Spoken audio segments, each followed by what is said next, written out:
BJP నేత ఈటెల రాజేందర్ ఎక్కడ నుంచి పోటీ చేస్తారన్నది ఆసక్తికరంగా మారింది. హుజూరాబాద్తో పాటు గజ్వేల్లో సీఎం కేసీఆర్ పై పోటీ చేస్తానని ఆయన తరచూ ప్రకటిస్తున్నప్పటికీ 2 చోట్ల పోటీకి అధిష్టానం అనుమతిస్తుందా అన్నది ప్రశ్నార్థకంగా మారింది. గజ్వేల్లో పోటీ చేయాలని ఈటెల గట్టిగా పట్టుపడితే అక్కడ మాత్రమే అనుమతించే అవకాశం ఉందని అంటున్నారు. అప్పుడు హుజూరాబాద్లో ఎవరు పోటీ చేస్తారన్నది ఆసక్తికరంగా మారింది.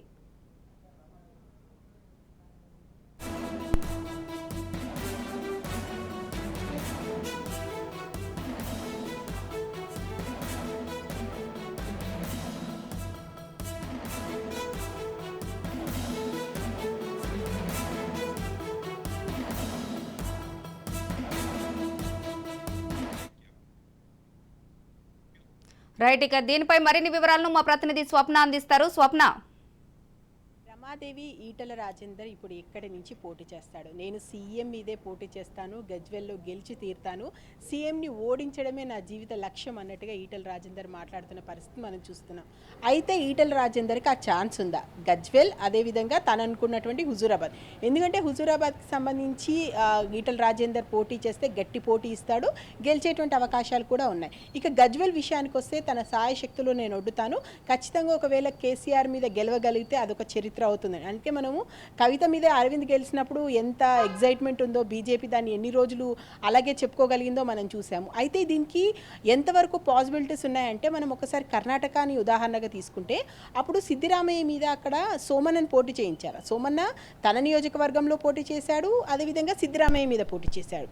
ఎట్ ద సేమ్ టైము అశోక్కి సంబంధించి కూడా అశోక్ తన నియోజకవర్గంలో పోటీ చేశాడు, అదేవిధంగా శివకుమార్కి సంబంధించి ఆయన నియోజకవర్గానికి సంబంధించి, అంటే గట్టి నాయకులు ఎక్కడైతే పోటీలో ఉన్నారో ఆ పోటీలో ఉన్నటువంటి నాయకులకు సంబంధించినటువంటి ఉన్న ప్రాంతాల్లో వారి నియోజకవర్గాలు చూసుకుంటూ వాళ్ళని పోటీ చేయించారు. ఇక ఏకంగా మమతా బెనర్జీ, మనం పశ్చిమ బెంగాల్ చూసుకుంటే మమతా బెనర్జీనే బీజేపీ నాయకుడు ఓడించగలిగాడు. సో అలాంటివి ఏదైనా అనుకోని గెలుపు వస్తే మాత్రం ఆ గెలుపు ఇచ్చేటువంటి కిక్ పార్టీకి అలా విధంగా ఉంటుంది, ఆ పర్సన్కి కూడా అదే విధంగా ఉంటుంది. కాబట్టి ఈటెల రాజేందర్ ఏదో ఒక రకంగా నేను ఖచ్చితంగా బరిలో ఉండాలి, సీఎంని ఓడించాలి అనుకుంటున్నారు. మరి ఇది సాధ్యపడని పక్షంలో ఒకవేళ లేదు నేను గజ్వేల్లోనే పోటీ చేస్తానని ఒకవేళ ఈటెల రాజేందర్ పట్టుపడితే హుజూరాబాద్కి సంబంధించి ఎవరు ఉండేటువంటి అవకాశం ఉంది? ఒకవేళ వాళ్ళ సతీమణి జమునేమన్నా అందుబాటులో ఉంటుందా అంటే ప్రజెంట్ అయితే ఆమె అంతగా కాస్త విముఖత చూపుతున్నట్టుగానే కనిపిస్తుంది. ఇంకెవరినైనా ఉంచుతారా? అయితే బీజేపీ వర్గాల్లో ప్రస్తుతం నడుస్తున్నటువంటి టాక్ ఏంటంటే, రమాదేవి ఆల్రెడీ రాజేందర్కి ఏమైనా హింట్ ఇచ్చి ఉంటారా? మాట్లాడుకొని ఉండడం వల్లనే ఇంత గట్టిగా మీడియా ముందుకు వచ్చి బయటికి మాట్లాడగలుగుతున్నారా? అంటే 2 చోట్ల నీకు పోటీ చేసే అష్యూరెన్స్ మేము ఇస్తామని ఏమైనా ఢిల్లీ పెద్దల నుంచి టాక్ వచ్చిందా? లేదంటే ఈవెన్ కిషన్ రెడ్డి కానీ ఎవరైనా వెళ్ళి మాట్లాడారా? మాట్లాడడం వల్లనే ఇంత బహిరంగంగా వచ్చి ఈటెల రాజేందర్ మాట్లాడగలుగుతున్నారని చూడాలి. ఒకటి మేబీ అలాంటి పాసిబిలిటీస్ ఉంటే కర్ణాటక లాగా సేమ్ సీన్ రిపీట్ చేస్తూ ఈటెల రాజేందర్కి 2 చోట్ల పోటీ చేసేటువంటి అవకాశం ఇవ్వచ్చు. ఇవ్వని పక్షంలో ఆ హుజూరాబాద్ ఆయన గెలిచేటువంటి అవకాశాలు ఎక్కువగా ఉన్నాయి. కాబట్టి మరి అటు వెళ్తారా, లేదు గజ్వేల్ని పట్టుబడితే ఎవరికి ఇస్తారు? సో ఈ చర్చ అయితే ప్రస్తుతము జోరుగా నడుస్తుంది బీజేపీ వర్గాల్లో. ఈటెల రాజేందర్ పరిస్థితి ఏంటి? 2 కాళ్ళ మీద, అంటే 2 పడవల మీద కాలు పెట్టి ఆయన ప్రయాణించగలుగుతారా? దానికి హైకమాండ్ ఒప్పుకుంటుంది. ఎందుకంటే మనము మోదీ కూడా వారణాసి, వడోదర ఆయన 2 చోట్ల నుంచి కూడా పోటీ చేశారు. అండ్ ఈ పరిస్థితి మనం చాలా చోట్ల చూసాం. బీజేపీకి సంబంధించే కాదు, కాంగ్రెస్కి సంబంధించి, ఈవెన్ ఇప్పుడు బీఆర్ఎస్కి సంబంధించి కేసీఆర్ కూడా అంటున్నారు. కాబట్టి 2 చోట్ల ఒక నాయకుడు పోటీ చేయడం అనేది ఓకే.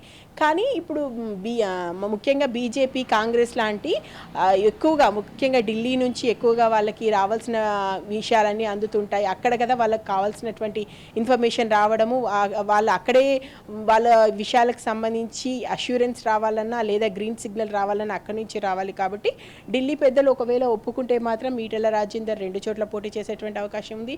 లేదు అంటే మాత్రం హుజూరాబాద్ లాంటి అంటే గెలిచేటువంటి అవకాశాన్ని వదులుకొని సీఎం మీదనే ఖచ్చితంగా పోటీ చేయాలని అనుకుంటాడు. ఎందుకంటే ఒక రకంగా చెప్పాలంటే ఈటెల రాజేందర్ ఇది పర్సనల్ వ్యూ.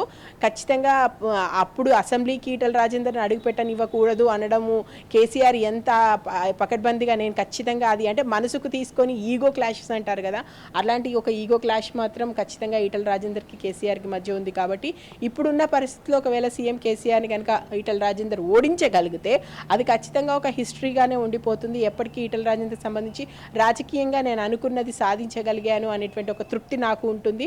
నా వాళ్ళందరూ నాతో ఉన్నారు, ఖచ్చితంగా గజ్వేల్లో కూడా నేను గెలిచే అవకాశాలు ఉన్నాయి, అక్కడ నా సాయశక్తులు ఒడ్డుతాను. సో ఇలాంటి మాటలు అయితే పదే పదే ఈటల రాజేందర్ నుంచి మాట్లాడుతున్నారు. అండ్ మనం మీడియాకి సంబంధించి కూడా ఎక్కువగా ఫోకస్ చేసి అడిగినప్పుడు నేను నిలబడతాను, నేను ఖచ్చితంగా ఉంటాను అనేటువంటి ఆ ధీమాను ఆయన ప్రకటిస్తున్నారు. కాబట్టి ఆ ధీమా వెనుక ఏమైనా ఢిల్లీ పెద్దల హస్తం ఏమైనా ఉందా?